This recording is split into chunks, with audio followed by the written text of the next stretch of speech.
US government இப்போ 100% pharma tariff ஒன்று announce பண்ணியிருக்காங்க. இது இந்தியன் கம்பெனிஸ்க்கு எந்த அளவுக்கு ஒரு பெரிய ப்ராப்ளமாக இருக்க போகுது அப்படின்னு டீட்டெயில்டாக இந்த வீடியோவில் டிஸ்கஸ் பண்ணலாம். I am Pratheeba. வணக்கம் மக்களே, நான் உங்கள் அஸ்வின். யூஆர் வாட்சிங் தமிழ் ஃபினான்ஸ் கப்புள். இது வரைக்கும் சேனலை சப்ஸ்கிரைப் பண்ணாத பார்த்துட்ருக்கவங்க சப்ஸ்கிரைப் பண்ணிக்கோங்க. அப்போ தான் நாங்கள் போடுற வீடியோஸ் அல்காரிதம் ஈஸியாக உங்களுக்கு எடுத்துகிட்டு வந்து சேர்க்கும். Let's get in to the video. So முதல்ல ஒரு பேசிக்கான கொஷின், இந்த யூஎஸ் ஃபார்மா டேரிஃப் அப்படின்னா என்ன? ஓகே, ரொம்ப சிம்பிளாக சொல்லணும்னா யூஎஸ் இந்த டேரிஃப் மூலமாக என்ன பண்ண ட்ரை பண்ணுறாங்கன்னா, இம்போர்ட்டட் மெடிசன்ஸ் மேலே 100% டேரிஃபை கொண்டு வர ட்ரை பண்ணுறாங்க. ஸோ ஏன் பண்ணுறாங்க அப்படின்னு பார்த்தீங்கன்னா, இது வரைக்கும் யூஎஸ் வந்து இம்போர்ட்டட் மெடிசன்ஸ் மேலே தான் டிபெண்ட்டாக இருக்காங்க. ஸோ இந்த டேரிஃபை இம்போஸ் பண்ணுறனால அவங்களுக்கே மறுபடியும் ஃபார்மா மேனுஃபேக்சரிங் கொண்டு வரத்துக்கு ட்ரை பண்ணுற ஒரு ஸ்ட்ராட்டஜியாக தான் இது பார்க்கப்படுது. ஸோ இப்போ பார்த்தீங்கன்னா எல்லாருக்கும் இருக்க பெரிய டவுட் என்னென்னா, ஐடி அண்ட் ஃபார்மாவில் தான் இந்தியாவோட மேஜர் எக்ஸ்போர்ட்ஸ் யூஎஸ்க்கு தான் போகுது. ஸோ இப்போ இந்த நியூஸ்னால இந்தியன் ஃபார்மா கம்பெனிஸில் மேஜர் இம்பேக்ட் ஏதாவது இருக்குமா? எஸ், கண்டிப்பாக இருக்கும். ஸோ எந்த செக்மெண்ட் ரொம்பவே அஃபெக்ட் ஆகும்னு பார்த்தீங்கன்னா, இன்னோவேட்டிவ் ட்ரக்ஸ் மேனுஃபேக்சர் பண்ணுற pharma companies. Most exposed in India எதுன்னு பார்த்தீங்கன்னா சன் ஃபார்மா தான். ஸோ சன் ஃபார்மா அவங்களோட 20% ஆஃப் த ரெவென்யூ இந்த இன்னோவேட்டிவ் ட்ரக்ஸ் மூலமாக தான் வருது அப்படின்னு அனலிஸ்ட் சொல்கிறாங்க. இதில் இன்னொரு இன்ட்ரெஸ்டிங் அண்ட் அட்வான்டேஜஸ் விஷயம் என்னன்னு பார்த்தீங்கன்னா, சன் ஃபார்மா இந்த மேனுஃபேக்சரிங்லாம் இந்தியாவில் பண்ணலையாமா, சவுத் கொரியா அண்ட் யூரோப்பில் தான் பண்ணுறாங்க. South Korea and European countries already யூஎஸோட ஒரு ட்ரேட் டீலில் இருக்காங்க. அதாவது நாங்கள் 15% டேரிஃப் பே பண்ணுறோம் அப்படின்ற மாதிரி. ஸோ இதனால் என்னதான் 100% டேரிஃப் இம்போஸ் பண்ணாலும் சன் ஃபார்மா வந்து இப்போ 15% தான் பே பண்ணுற மாதிரி இருக்கும். ஸ்டில் அவங்களோட மார்ஜின்ஸ் கொஞ்சம் அஃபெக்ட் ஆக தான் செய்யும். ஸோ சன் ஃபார்மாவுக்கு தான் இந்த நியூஸ்னால மேஜர் இம்பேக்ட் இருக்க மாதிரி இருக்குது. அந்த சன் ஃபார்மா தவிர வேறு ஏதாவது கம்பெனிஸ், இந்தியன் கம்பெனிஸ்க்கு ஏதாவது இம்பேக்ட் இருக்கா? இருக்கு. ஒரு சில companies like Biocon, Lupin, Doctor Reddy's இவங்கெல்லாம் கொஞ்சம் அஃபெக்ட் ஆகிறாங்க. சன் ஃபார்மா அளவுக்கு அஃபெக்ட் ஆகலனாலும் இவங்களுக்கும் ஒரு சின்ன இம்பேக்ட் இருக்க தான் செய்யுது. ஸோ இப்போ நம்ம டிஸ்கஸ் பண்ண இன்னோவேட்டிவ் ட்ரக்ஸ் தவிர வேற ஏதாவது இம்பேக்ட் இருக்கா இந்த 100% டேரிஃப் நியூஸ்னால? இன்னோவேட்டிவ் ட்ரக்ஸ் கம்பெனிஸ் தவிர இந்த சிடிஎம்ஓ கீழே வர கம்பெனிஸ்க்கு இம்பேக்ட் இருக்கு. ஸோ சிடிஎம்ஓங்கிறது contract development and manufacturing organisation. So இது கீழே இருக்க கம்பெனிஸ் என்ன பண்ணுவாங்கன்னா, டைரக்டாக பேஷண்ட்ஸ்க்கு மெடிசன்ஸை செல் பண்ண மாட்டாங்க. ஒரு சில குளோபல் கம்பெனிஸ் அவங்கள்ட்ட ஆக்டிவ் இன்க்ரீடியன்ஸ் இல்லாட்டி ஃபைனல் ப்ராடக்டான அந்த மெடிசனையே செஞ்சு கொடுக்கறதுக்கு அவுட் சோர்ஸ் பண்ணிடுவாங்க.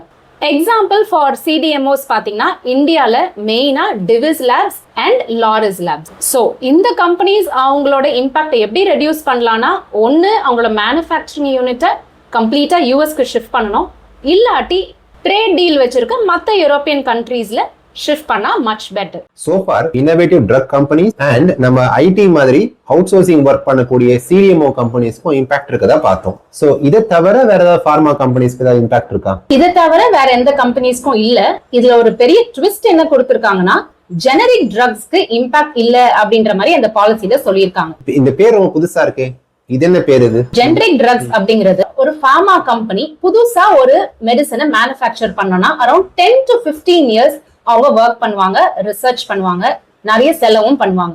ஸோ அதுக்கப்புறமா கவர்மெண்ட் என்ன பண்ணுவாங்கன்னா, அவங்களுக்கு 20 இயர்ஸ்க்கு அந்த பேட்டன்ட் கொடுப்பாங்க. விச் மீன்ஸ் அந்த கம்பெனி மட்டும்தான் அந்த பர்டிகுலர் மெடிசனை 20 இயர்ஸ்க்கு செல் பண்ண முடியும். பேட்டன்ட் எக்ஸ்பயர் ஆன உடனே, அதாவது 20 இயர்ஸ் கழிச்சு மற்ற கம்பெனிஸும் அதே காம்போசிஷன், அதே மாலிகுலர் ஃபார்முலா யூஸ் பண்ணி மெடிசனை மேனுஃபேக்சர் பண்றதுக்கான ரைட்ஸ் கிடைக்கும். ஸோ இதனால என்ன ஆகும்னு பாத்தீங்கன்னா, same composition, same effect, but மத்த கம்பெனிஸால சீப்பர் ரேட்டுக்கும் விற்க முடியும். சோ இப்போ நீங்க ரீசெண்டா பாத்தீங்கன்னா மெட்பிளஸ் இந்த மாதிரி தான் நிறைய ஜெனரிக் மெடிசன்ஸ் எடுத்து பண்ண ஆரம்பிச்சிட்டாங்க. So we get it at a cheaper rate. இப்பதான் எனக்கு புரியுது, மெட்பிளஸ் மாதிரி கடையில போனா ஏன் டாக்டர் பிரிஸ்கிரைப் பண்ண மெடிசன் ஒன்னோட கிடைக்க மாட்டேது அப்படின்னு. சோ அப்ப விக்கிறது ஃபுல்லாவே ஜெனரிக் மெடிசன்ஸ் தானா? கண்டிப்பா.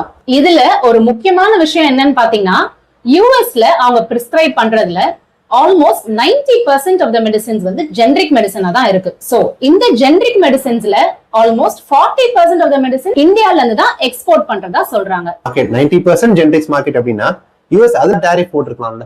ஓகே, இந்த டாரிஃப் மட்டும் போட்டாங்கன்னா ஜெனரிக் மெடிசன்ஸோட ரேட் வந்து இன்க்ரீஸ் ஆயிடும். அதனால அஃபெக்ட் ஆக போறது அவங்களோட மிடில் கிளாஸ் பாப்புலேஷன் தான். ஸோ இப்போ நம்ம இந்தியன் ஃபார்மா கம்பெனிஸ் வந்து ஜெனரிக்ஸ் எக்ஸ்போர்ட் பண்ற கம்பெனிஸ்லாம் யாரு? ஸோ இந்தியால இருந்து ஜெனரிக் மெடிசன்ஸ் யாரெல்லாம் எக்ஸ்போர்ட் பண்றாங்கன்னு பாத்தீங்கன்னா சிப்லா, டாக்டர் ரெட்டிஸ், லூபின், அரபிந்தோ ஃபார்மா இவங்களா தான் பண்ணிட்டு இருக்காங்க. இவங்களுக்கு இப்போதைக்கு ரொம்ப பெரிய இம்பாக்ட் இல்ல அப்படின்னு தான் சொல்லணும். நம்ம டிஸ்கஸ் பண்ணதுல இன்னோவேட்டிவ் ட்ரக்ஸ் தான் பெரிய இம்பாக்ட் இருக்கும். சோ இன்னோவேட்டிவ் ட்ரக்ஸ்க்கு பெரிய காஸ்ட் இன்க்ரீஸ் இருக்கும் போல தெரியுது.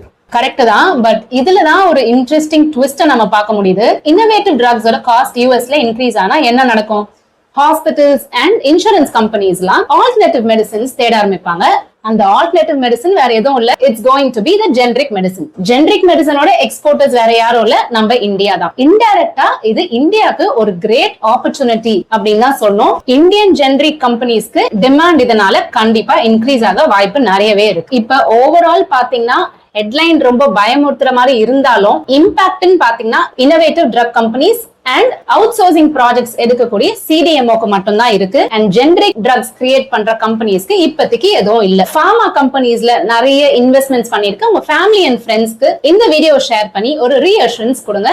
தேங்க்யூ சோ மச் ஃபார் வாட்சிங். இது வரைக்கும் சேனலை சப்ஸ்கிரைப் பண்ணாதவங்க சப்ஸ்கிரைப் பண்ணி பாருங்க. நன்றி மக்களே.